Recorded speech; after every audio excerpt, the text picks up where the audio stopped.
La vida y el mito de Mata Hari, la espía que inventó el striptease y se convirtió en leyenda. Prostituta sí, pero traidora nunca. La madrugada del 15 de octubre de 1917, en las afueras de París, un pelotón de fusilamiento acabó con la vida de Margareta Celle, condenada por espionaje contra Francia. Su papel como doble agente, el personaje que hizo de sí misma para seducir a militares y poderosos, y los documentos que revelan cómo la transformaron en un chivo expiatorio.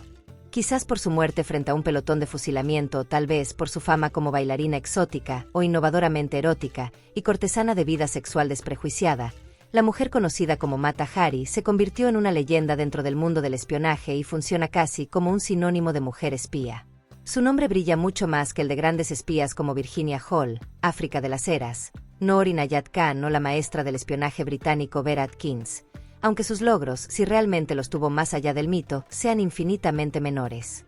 Los últimos minutos de su vida, la madrugada del 15 de octubre de 1917, cuando enfrentó las bocas de los fusiles de 12 soldados franceses, han sido contados de 100 maneras diferentes, todas ellas novelescas.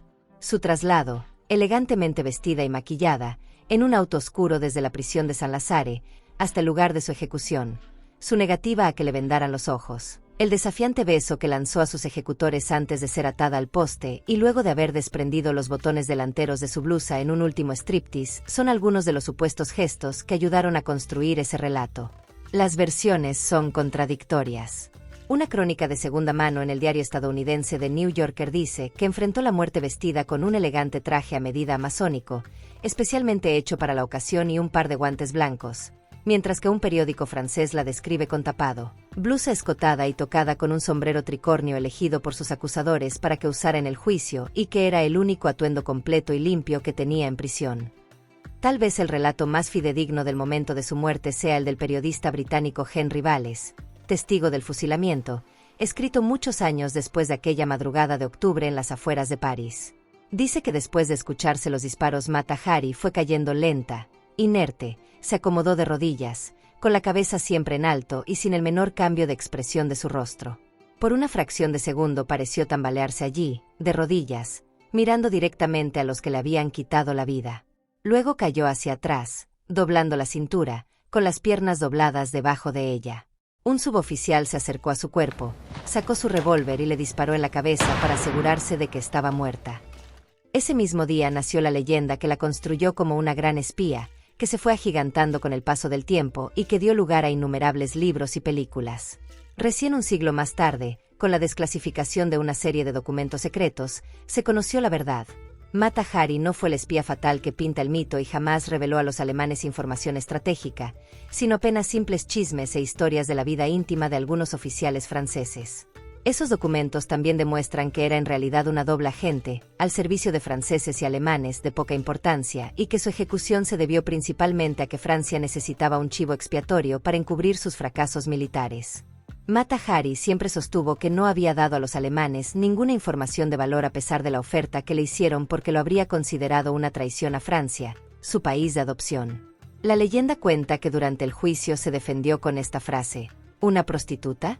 Sí, pero una traidora, nunca, dijo. De nada le sirvió, porque era la víctima ideal para que el ejército francés, su fama de mujer fatal y bailarina exótica garantizaba la publicidad. Una imagen que ocultaba la verdadera historia de una mujer sufriente que debió abrirse camino en la vida sola y venciendo incontables dolores y obstáculos. La vida de Margareta. Se llamaba en realidad Margareta Gertruida Celle y nació en los Países Bajos el 7 de agosto de 1876. Debió dejar los estudios secundarios por un hecho confuso. Algunas versiones aseguran que fue amante del director del colegio. Otras, en cambio, aseguran que sus padres la sacaron de las aulas porque era víctima de acoso. Después de eso, dejó la casa paterna para ir a vivir con su padrino, donde tampoco la pasó bien. Tal vez por eso, a los 18 años, desesperada por escapar, respondió a un anuncio publicado en un periódico por el capitán Rudolf MacLeod. Decía: oficial destinado en las Indias Orientales holandesas, desearía encontrar señorita de buen carácter con fines matrimoniales.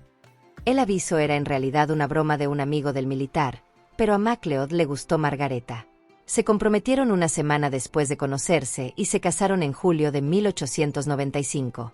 El capitán fue destinado a Java, en la actual Indonesia, por lo que poco después la pareja se trasladó allí. Parecía un lugar de paraíso, pero para Margareta se convirtió en un infierno en el que estaba atrapada, presa de un marido alcohólico y golpeador que la engañaba a la vista de todos. Tuvieron 2 hijos, Norman y Jean, pero el varón murió cuando tenía 2 años, supuestamente envenenado por uno de los sirvientes de la casa. Volvieron a Europa en 1902 y el matrimonio terminó viniéndose abajo cuando a Margareta le diagnosticaron una sífilis que solo podía haberle contagiado su marido, al cual ella se había mantenido hasta entonces fiel. El divorcio la dejó sola y por su cuenta, porque MacLeod consiguió la custodia de su hija, le negó la posibilidad siquiera de visitarla y también se quedó con todos los bienes familiares. Margareta debió buscar una manera de ganarse la vida. Ojo del Sol. Durante su estadía en Java, Margareta había aprendido a bailar las danzas locales y también algo de la cultura javanesa. Con esos 2 elementos decidió crear un personaje, Mata Hari, Ojo del Sol, en malayo, una princesa de Java que había llegado por razones misteriosas a París. Mi madre, gloriosa valladera del templo de Kandaswani, murió a los 14 años, el día de mi nacimiento. Los sacerdotes me adoptaron y me pusieron Mata Hari, que quiere decir Ojo del Sol, contaba al modo de presentación. Comenzó trabajando en un circo, donde asombró al público unas supuestas danzas sagradas del hinduismo que en realidad eran bailes eróticos de su propia invención. Su fama trascendió pronto la carpa del circo y la llevó a presentarse en teatros y a ser contratada en fiestas privadas. Se presentaba como bailarina exótica, pero el verdadero atractivo de sus bailes radicaba en que poco a poco se iba sacando la ropa hasta quedar casi desnuda. Cuando terminaba, su única prenda era un peto enjollado que le cubría los senos. Una inédita audacia para la época. De una u otra manera ella inventó el striptease como forma de danza. Tenemos su álbum en la exhibición y hay montones de recortes de periódicos y fotografías. Era una celebridad, la describe Hans Groeneweg, curador del Museo Fries, en Leeuwarden, la ciudad natal de Mata Hari. Se ganaba muy bien la vida con esos bailes, a cuyos ingresos sumaba los pagos y regalos que comenzó a recibir sus amantes, casi todos empresarios ricos y militares relacionados con el poder político francés. Estaba en eso cuando estalló la Primera Guerra Mundial. Agente doble. Mata Hari vivía en París, pero realizaba presentaciones en diferentes países de Europa, algo que pudo seguir haciendo a pesar de la guerra por ser ciudadana de un país neutral. Fueron su fama como bailarina, su acceso a militares y personajes del poder y esa libertad, para moverse libremente en diferentes países, los que la pusieron en la mira de los servicios de espionaje de las naciones enfrentadas en la guerra. Los primeros en contactarla fueron los alemanes y poco después lo hicieron los franceses. Mata Hari aceptó trabajar para los dos. Aquí las versiones que corrieron durante años son contradictorias. Unas dicen que la bailarina comenzó a trabajar para los franceses sin avisarles que la habían contactado los alemanes. Otras aseguran que la inteligencia francesa estaba al tanto y que la utilizaba como doble agente. Todo comenzó en 1914, cuando estaba actuando en Berlín y era amante del jefe de policía de la ciudad, que la contactó con Eugen Kraemer, un alto jefe de la inteligencia alemana. Así se convirtió en la agente H-21 de las fuerzas prusianas. Cuando volvió a París, la convocó el capitán Georges Ladoux, oficial del contraespionaje francés, que le ordenó seducir y espiar al embajador alemán en Madrid para obtener información. A partir de allí, multiplicó las misiones para uno y otro lado, aunque los documentos desclasificados revelan que pocas veces obtuvo información relevante. En cambio, los informes detallan paso a paso sus movimientos. En junio de 1916 entabló relación con los militares de todas las nacionalidades que estaban de paso por París. Así, el 12 almorzó con el subteniente Ayaure, del 15 al 18 vivió con el comandante belga de Beaufort, el 30 durmió con el comandante de Montenegro, Jovilchevic, el 3 de julio se acostó primero con el subteniente Gasfield y después con el capitán Maslov, el 4 de julio con el capitán italiano Mariani y el 16 con los oficiales irlandeses Plunkett y Brienne, enumera uno de ellos. En enero de 1917 la inteligencia francesa interceptó un mensaje de Alemania que daba datos del agente H-21, revelando su identidad. Aparentemente fue una maniobra de los alemanes que buscaban generar confusión y distraer a los franceses, entregando un agente que ya no le servía. Pero si la inteligencia francesa se dio cuenta, no lo demostró. Ellos también necesitaban un chivo expiatorio para contrarrestar las derrotas que venían sufriendo. Juicio y ejecución. Margareta Gertruida Selle fue detenida el 12 de febrero de 1917 por el Deuxième Bureau, el servicio de inteligencia francés, que la presentó como espía y traidora.